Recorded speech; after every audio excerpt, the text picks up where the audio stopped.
Bienvenue dans votre épargne mérite toujours plus. Je me présente, Nicolas Bazinet, je suis le directeur du développement du service épargne. Nous accompagnons les clients sur les stratégies de placement d'épargne et d'optimisation fiscale. Nous allons aborder aujourd'hui les perspectives de 2024 vues par la maison de gestion Comgest. Pour cela, nous sommes ravis de recevoir Sébastien de Frouville, responsable des relations investisseurs de chez Comgest. Bonjour Sébastien. Bonjour Nicolas. Bonjour. Donc tout d'abord, je vais vous faire un petit rappel juridique comme toujours. Premièrement, tout d'abord, donc je vais faire un rappel sur Bourse Direct. Bourse Direct est agréée par la CPR et supervisée par l'AMF. Bourse Direct est un prestataire de services en investissement. Nous faisons de la réception-transmission d'ordre pour nos clients et l'exécution d'ordre pour compte de tiers. Nous sommes conservateurs, dépositaires et teneurs de compte pour les comptes de nos clients de type compte titre ordinaire, PEA, PEA-PME et PEA jeunes. Bourse Direct est aussi courtier en opérations d'assurance, immatriculé à l'ORIAS. Cela nous permet de vous proposer des contrats d'assurance vie, dont notamment les deux contrats Bourse Direct Vie et Bourse Direct Horizon de Apicil et Generali, mais aussi les contrats de plan d'épargne retraite. Nous en avons 4 à disposition. Bourse Direct est aussi conseil en investissement, ce qui nous permet de vous proposer d'autres produits, de vous accompagner dans le conseil, comme aujourd'hui, sur vous présenter des produits pour mettre dans vos PEA, contrats d'assurance vie, des OPCVM. Deuxièmement, nous allons aborder des points généraux et chaque investisseur doit tenir compte de sa situation personnelle et ne pas avoir la performance passée pour unique motivation d'investissement. Il faut toujours bien comprendre les avantages et les risques des produits. Troisièmement, bien entendu, au-delà de ces définitions, avantages et risques dont nous allons aborder ici, il faut bien comprendre que ce webinaire a un caractère promotionnel. Vous présentez des produits pour que vous souscriviez chez nous. Il faut toujours se référencer au statut, prospectus et DIC de chaque produit afin de prendre une décision finale d'investissement. Quatrièmement, toujours tenir compte que les performances passées ne préjugent en rien des performances futures. Et pour finir, nous allons vous faire une présentation de notre mieux pour vous présenter un contenu clair, exact et non trompeur. Pendant toute la durée du webinaire, vraiment, on va essayer de faire un webinaire très vivant. Donc, n'hésitez pas à poser vos questions, les plus simples, les plus compliquées. Je connais Sébastien, on va vous répondre au mieux et franchement. Donc, on va attaquer le webinaire. Sébastien, peux-tu me dire qui est Comgest ? Bien sûr. Alors, c'est une maison qui est assez ancienne, puisqu'elle va sur son 38e année, sa 38e année. C'est une maison qui gère, à la fin de l'année dernière, environ 30 milliards d'euros d'actifs. C'est une maison qui compte environ 200 personnes qui travaillent chez Comgest, dont 150 associés. Et ça, c'est une caractéristique qui signifie que c'est une société dite indépendante, dans le sens où le capital de la société de gestion Comgest appartient aux salariés et fondateurs de Comgest.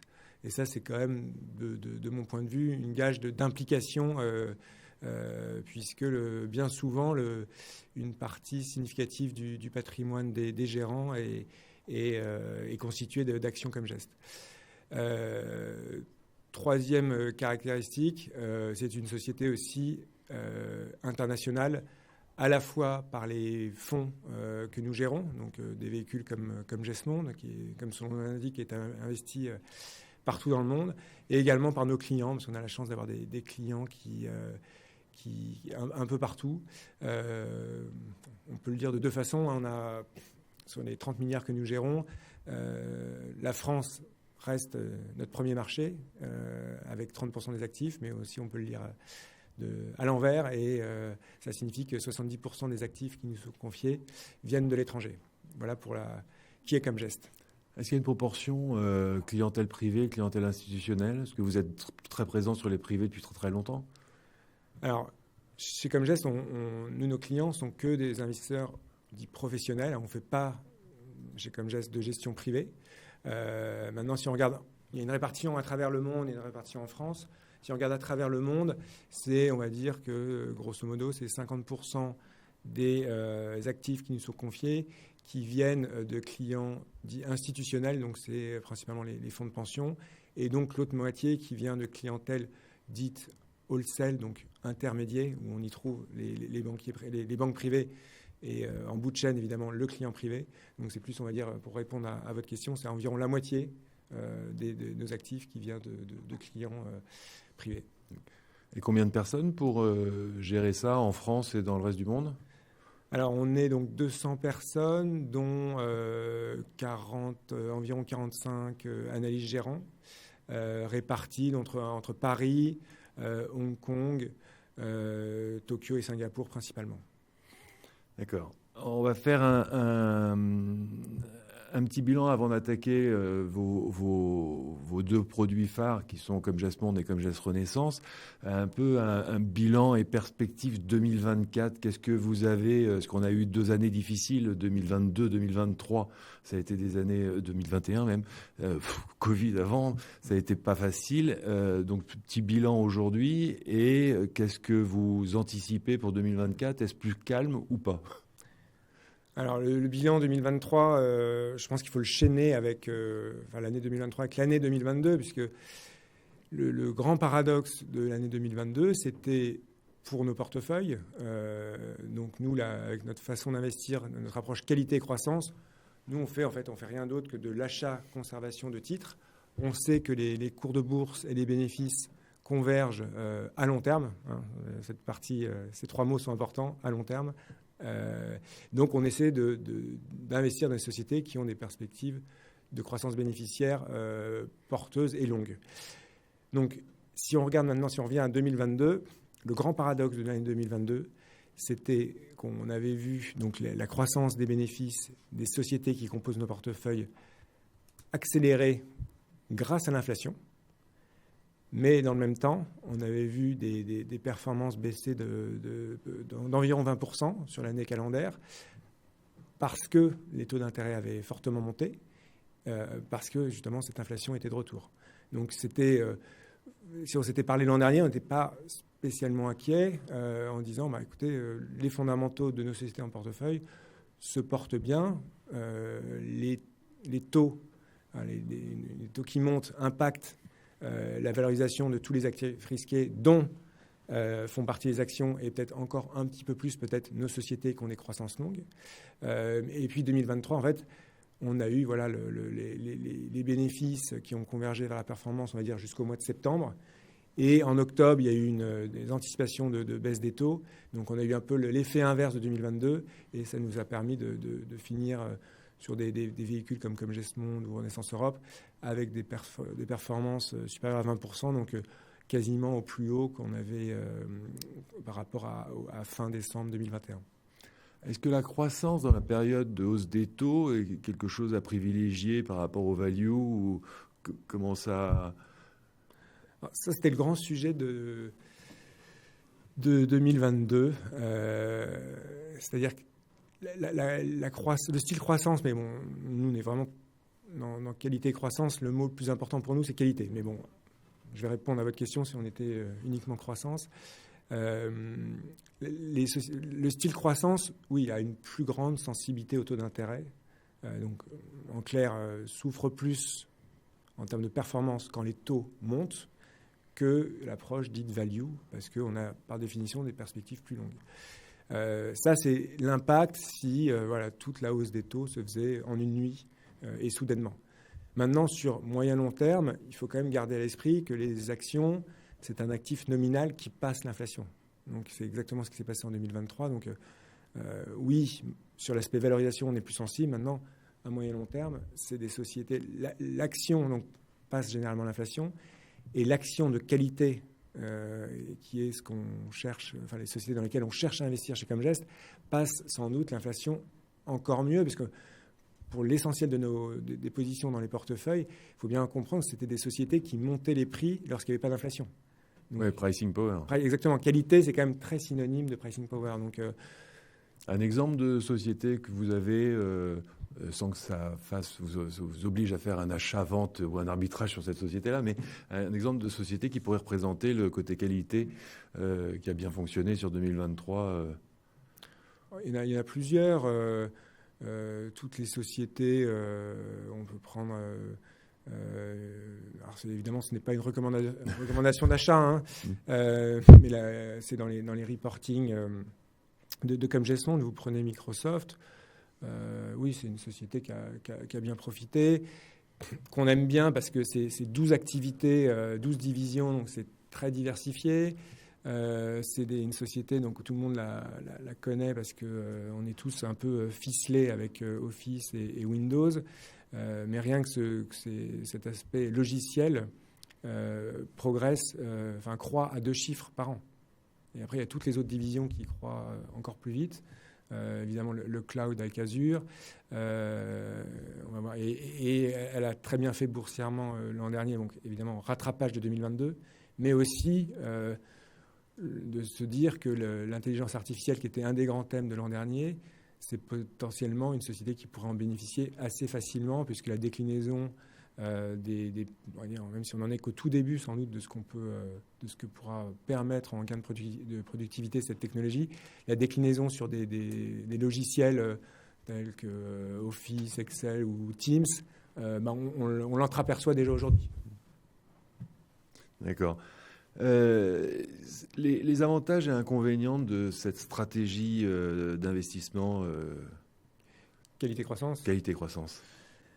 Alors, qualité, pour répondre à votre question, Nicolas, je pense qu'il faut définir ce qu'on entend par qualité.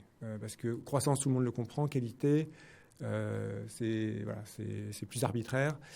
Qualité, pour nous, ça va être essentiellement 2 choses. Ça va être investir que dans des sociétés qui sont pas trop sensibles, premièrement, au cycle économique. Donc, on n'investit pas dans les cycliques lourds, on n'investit pas dans les sociétés liées aux matières premières, on n'investit pas dans les banques, parce que toutes ces sociétés amplifient le cycle économique. Donc, comme on estime que le cycle économique est imprévisible, on préfère s'abstenir sur l'aspect pour investir dans des sociétés qui sont liées, trop liées au cycle. Ça, c'est le premier élément de la qualité, c'est l'élément le plus simple. Le deuxième élément de la qualité, et c'est là que les analystes passent le plus de temps chez Comgest, c'est investir dans des sociétés qui ont une très forte barrière à l'entrée. Cette barrière à l'entrée, elle permet, si vous voulez, de ne pas être trop sensible à la concurrence. Parce que, in fine, ce qu'on veut, c'est des sociétés qui ne soient pas trop sensibles aux facteurs externes, qu'on peut résumer donc il y en a 2 principaux, le cycle et la concurrence. Et on dit souvent la taille, la force de cette barrière à l'entrée, c'est ce qui nous donne un peu la garantie sur la longévité de la croissance. Donc, c'est compliqué parce que c'est plus subtil à appréhender, cette notion de barrière à l'entrée, mais c'est le facteur sans doute le plus important dans ce que l'on cherche chez Comgest. Donc les avantages et inconvénients maintenant. Alors, avantage si on fait bien le job d'un portefeuille investi dans une société de qualité de croissance, c'est que c'est un portefeuille qui va être, alors les mots ont leur importance, qui ne va pas être immunisé contre le cycle, mais qui va être moins sensible au cycle. Donc ça, quand on pense à une récession, quand on pense à un ralentissement, c'est en général là qu'on fait que la performance est assez porteuse, du moins la performance relative. Évidemment, si on pense à une reprise cyclique, c'est là que notre style sous-performe. Alors, sous-performe, c'est-à-dire qu'il fait moins bien en général que les indices, que le marché, puisque c'est un moment en général où il y a des sociétés qui sont valorisées. Dans une récession, il y a des sociétés cycliques, endettées, qui sont... donc même l'avenir et leur capacité à rester en vie est challengée. Et du coup, les valorisations sont très faibles. Si on passe de récession à phase de croissance, voilà, elles retrouvent, celles qui faisaient des pertes font à nouveau des bénéfices, et c'est plus du tout la même valorisation. Et c'est sûr que celles-là, on ne les a pas en portefeuille, donc on regarde à ce moment-là un peu le train passé, mais c'est de notre point de vue, c'est le prix à payer pour espérer surperformer à long terme. D'accord. Et le long terme, c'est important en bourse. Ça, je le répète tout le temps avec mes clients. C'est quand on investit, c'est vraiment faut bien définir son horizon d'investissement et c'est ce que vous faites. C'est vraiment en bourse, c'est vraiment le long terme qui fonctionne, qui gomme les cycles, qui fait.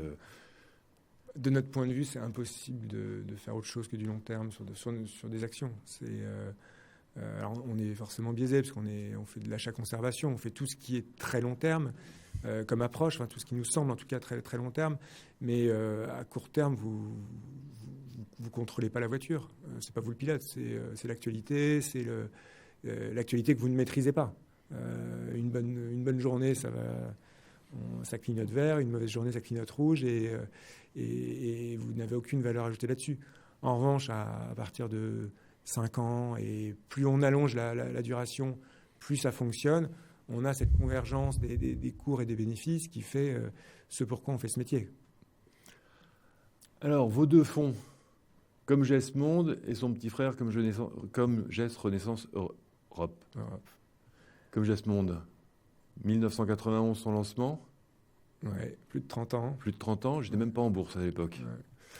C'est vieille maison. Et donc, quelle est sa stratégie d'investissement? Quelles étaient ses performances en 2023 et quelles sont... Alors, on n'a qu'une stratégie d'investissement. Oui, toujours. Comme Geste, ouais. Donc, c'est tout pareil. Ce qui va changer, évidemment, c'est l'univers d'investissement.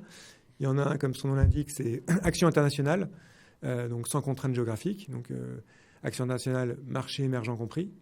Et cette particularité sur 3 ans a un coût, parce que ça a été difficile dans les marchés émergents, même pour un gérant qualité. Et Renaissance Europe, donc on se limite à l'Europe. Des comportements assez similaires. Ces 2 dernières années en bourse, ils ont quasiment baissé de la même façon en 2022. Et quasiment progressé dans la même ampleur en 2023. Vous retrouvez dans ces 2 portefeuilles donc, la même approche d'achat-conservation, où on joue cette convergence des cours et des bénéfices, et vous retrouvez des thèmes qui sont globaux. Il y a des sociétés dans ces 2 portefeuilles qui bénéficient de la digitalisation. Alors ça veut dire beaucoup de choses aujourd'hui, parce qu'il y a plein de choses digitales, mais on a aussi bien des sociétés, donc j'en ai parlé comme... Microsoft, dans Comme Geste Monde, ou là aussi, ça ne constitue toujours pas une recommandation d'achat ou un conseil d'investissement, comme Accenture dans les 2 portefeuilles d'ailleurs, qui digitalise un peu toutes les grandes entreprises de ce monde. Donc, quand vous voulez, ça a été on le pense, ça a été un vent porteur très durable pour Accenture dans les prochaines années grâce au digital. Et on a des sociétés qui bénéficient évidemment aussi de la transition énergétique. Alors on a un peu moins parce qu'on cherche des acteurs pour lesquels on est sûr qu'ils vont monétiser, mais on a des noms qui bénéficient directement ou indirectement de cette grande tendance. Évidemment, on a beaucoup de santé dans ces 2 portefeuilles parce que la santé, c'est prévisible, c'est pas trop cyclique, c'est garanti. On parlait de barrière à l'entrée par un brevet. Mais quand on regarde un peu plus en détail, on a davantage d'équipementiers médicaux que de laboratoires pharmaceutiques. Mais donc voilà un peu les recettes qui ont forcément des caractéristiques communes avec pour ces 2 portefeuilles, parce que c'est la même approche, même si ce sont des équipes différentes. Très bien. Alors les performances, est-ce qu'on peut parler de performances, même si ça ne préjuge rien des performances futures, mais moi je les connais les performances parce que je vous utilise depuis plus de 25 ans dans les portefeuilles de nos clients. On est fidèle, je suis fidèle à vos fonds depuis très très longtemps, mais ça a donné quoi en 2023 sur vos performances et puis la performance annualisée? Alors, la performance annualisée, c'est de l'ordre de 9% pour ces 2 fonds. Donc, depuis 91 pour Comme Geste Monde, comme vous le rappeliez, puis 94 pour Renaissance Europe. Et en 2023, ça a été une hausse un peu... exactement, je ne peux pas vous répondre, parce on regarde vraiment le très long terme, mais c'est de plus de 20%. Je ne sais plus si c'est 22 ou 23%. À un point près, c'est à peu près les mêmes pour les deux fonds. Alors j'enverrai à toutes les personnes du webinaire, j'enverrai les DIC, les prospectus et le dernier reporting des deux fonds par mail derrière. Donc vous aurez la performance exacte, mais ce qu'on remarque, ce que je remarque moi, c'est que le Comgest Monde est un petit peu au-dessus de Comgest Renaissance Europe en termes de performance annualisée. Oui. Mais très léger très léger pour la diversification monde. Et les deux fonds sont très bons. Est-ce que vous avez des questions? N'hésitez pas, je regarde un petit peu à gauche, à droite, mon téléphone. Donc vous n'hésitez pas si vous avez des questions à nous poser, si vous voulez intervenir, si vous voulez... J'ai une question sur la volatilité. Est-ce que la volatilité et l'indice SRRI de Comgest Monde. Il me semble que c'est SRRI 4. Maintenant, c'est quelque chose que l'on ne regarde pas. Il n'y a pas de volonté dans la sélection des sociétés d'être dans cette en catégorie 4. C'est aussi, je crois qu'on regarde dans le rétroviseur, donc ça n'a pas de caractère non plus prospectif. Mais oui, c'est... Non, puis comme vous avez une stratégie long terme, ça ne m'étonne pas que vous ne regardiez pas. Non. Voilà, mais ça ne m'étonne pas aussi que vous soyez qu'en SRRI 4, au vu des performances, c'est de la volatilité un petit peu plus faible que vous avez sur vos fonds sur la durée, quoi. Sur l'historique de vos fonds, c'est pris en compte, ça, quand même. Ouais, alors si on regarde la volatilité sur la durée, c'est très vrai. C'est un petit peu moins vrai sur 3 ans, puisque l'approche qualité, donc c'est plutôt, si on ne se trompe pas, si on fait plutôt défensif quand ça va moins bien. Et en fait, avec les taux à zéro d'il y a quelques années, ça nous a fait, on a eu un peu moins de protection. Enfin, quand les taux ont monté, on a plutôt plus baissé, et après on a plutôt plus monté. Donc sur 3 ans, c'est un peu moins vrai selon nous, parce que c'était l'effet taux zéro qui a un peu provoqué cela. Mais on raisonne à beaucoup plus long terme, donc sur 30 ans, c'est vrai. C'est moins volatile. Alors après, on a un truc un peu technique, c'est comment considérez-vous les pétrolières dans l'approche croissance et qualité? Ouais, écoutez, on n'en a jamais eu, puisque une société pétrolière, c'est ce qui fait la croissance des bénéfices, c'est d'abord le cours de la matière première, donc le cours du pétrole, qu'on estime imprévisible. Ça, on va dire que ça a été longtemps notre analyse, ça l'est toujours, et c'est complété aussi, je dirais que le changement climatique, la transition énergétique nécessaire à faire. Voilà, il y a peut-être...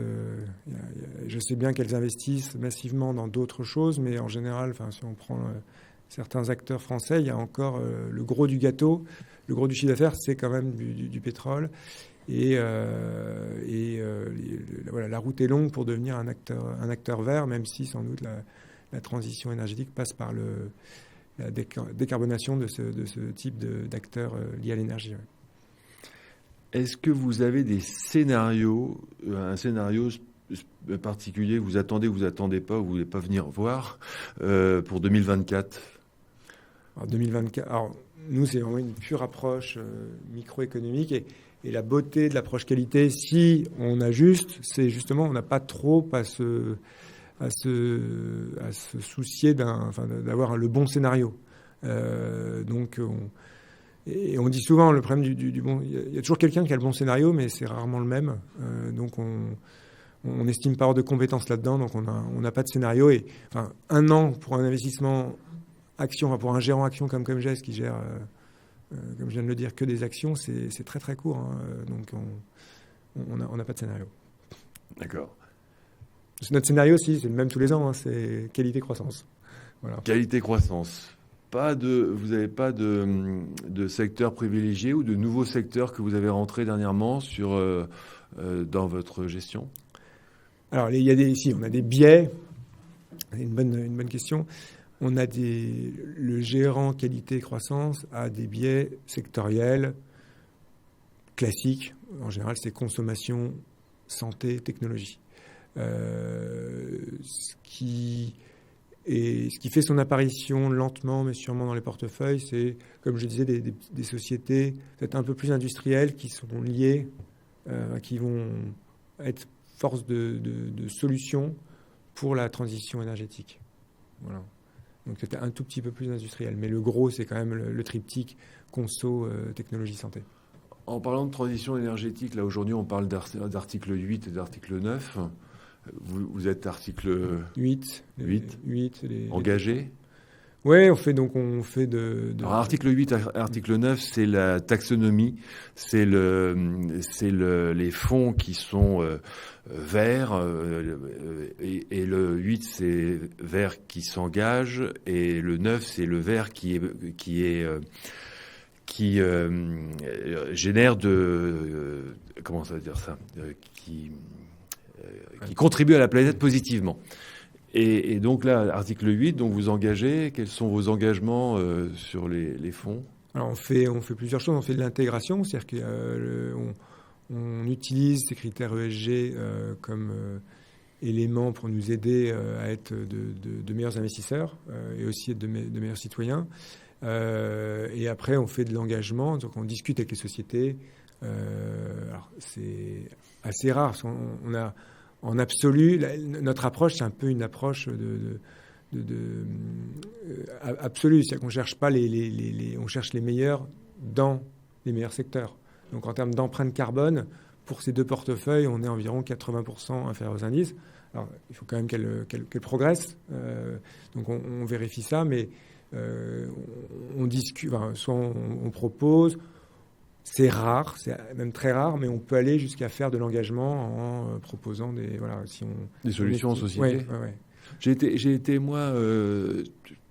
été plutôt réticent sur ces articles 8 et ces articles 9, et c'est vrai que j'ai vu dernièrement, en discutant avec pas mal d'intervenants, que les sociétés, effectivement, les investisseurs dans les fonds, donc c'est les investisseurs particuliers, c'est vous qui investissez dans les fonds, et les fonds retranscrivent votre besoin, et les fonds investissent dans des sociétés, et les fonds demandent de plus en plus de verdir leur position, je fais ça avec des parenthèses, mais de verdir leur position, de faire attention, de prendre en compte des critères, plusieurs critères économiques, sociaux et environnementaux, et que les sociétés, pour continuer d'avoir l'argent des fonds, se plient un petit peu, et donc ça se verdit de plus en plus, je trouve. Il y a une obligation de transparence. Sur la transparence, qui est très marquée en Europe. C'est pas au même niveau, évidemment. Non, partout. Ça, c'est effectivement un autre sujet. Mais nous, avant cela, comme on fait, encore une fois, de l'achat-conservation, donc des critères extra-financiers, si on ne les regardait pas, ils deviennent financiers à un moment. Donc, en fait, on les a un peu toujours pris en compte compte tenu de notre approche avec les taux de rotation des portefeuilles de l'ordre de 20%. Il faut bien tout regarder si on veut être sûr que ça fonctionne bien à long et très long terme. Alors, vos gérants sur l'approche, sur ces biais, est-ce qu'il y a eu une évolution sur son biais sur le marché asiatique? Alors, c'est plus une question pour Comme Geste Monde. Écoutez, on a environ 12% investi en Asie dans Comme Geste Monde, avec 8%. Alors, quand je dis investi en Asie, n'oublions pas qu'on part d'un portefeuille de 35 positions. Donc, une ou deux sociétés qu'on modifie, ça peut changer assez significativement cette apparente allocation géographique qui n'en est pas une. C'est juste la résultante de la sélection de sociétés. Donc non, on a 8% sur quelques sociétés chinoises et 4% sur une société indienne. Et en fait, on en avait davantage il y a 3 ans, mais ces marchés chinois a fortement baissé quand les autres ont fortement monté. Donc ça s'est un peu auto-pondéré. Et le point de vue de l'équipe aujourd'hui, c'est de garder ce qu'on a, et c'est probablement pas du tout le moment de céder ses positions investir nos sociétés chinoises. Et dernière question, et après, si une autre petite. Alors les biais sectoriels, on en a déjà parlé. Un client qui me demande si on a un fonds à vous proposer. Oui, comme Gest Monde et comme Gest Renaissance. Est-ce que vous avez... on parlait du biais sur le pétrole tout à l'heure, on a parlé du biais sur l'Asie. Est-ce que un biais sur le dollar Non. C'est pas... personne ne regarde ça chez nous. Là. Ce qu'on regarde, nous, encore une fois, c'est... Société par société, on va regarder si le compte de résultat de la société n'est pas trop... sujette à l'évolution d'une devise. Parce que sinon, là, la croissance des bénéfices deviendrait moins prévisible. Mais sinon, on ne regarde pas en temps... Enfin, on a des sociétés, c'est vrai pour les deux fonds d'ailleurs, plutôt globales, donc qui ont des charges et des produits partout dans le monde, donc elles sont déjà un petit peu bien diversifiées pour ce qui est des devises, donc un petit peu un petit edge bio, si on peut dire. Est-ce que vous vouliez rajouter quelque chose? Non, écoutez, merci Nicolas pour cet échange et bonne année à tous. Merci, oui, bonne année effectivement à vous tous. Donc on a fait un peu le tour. Je vais vous renvoyer donc les prospectus reporting de Comme Gest Monde et Comme Gest Renaissance Europe. Comme vous avez vu, donc c'est un fonds de qualité, croissance, long terme, en bon père de famille, on peut dire ça. C'est ce qu'on pense. C'est la faiblesse de penser cela, ouais. Voilà, donc en fonds de portefeuille, je pense que vous pouvez mettre cela en fonction de vos objectifs, effectivement, de chacun. Vous ne serez pas déçus sur une durée d'investissement supérieure à 8 ans, 5 ans, 8 ans, et de garder ça en portefeuille. On le voit avec nos clients, de garder des fonds en portefeuille, il n'y a pas besoin de bouger, c'est les gérants qui bougent à votre place dedans. Et donc, ça suffit largement là-dessus. Je vous remercie, Sébastien. Je vous souhaite une bonne journée à vous tous et bonne année à vous aussi.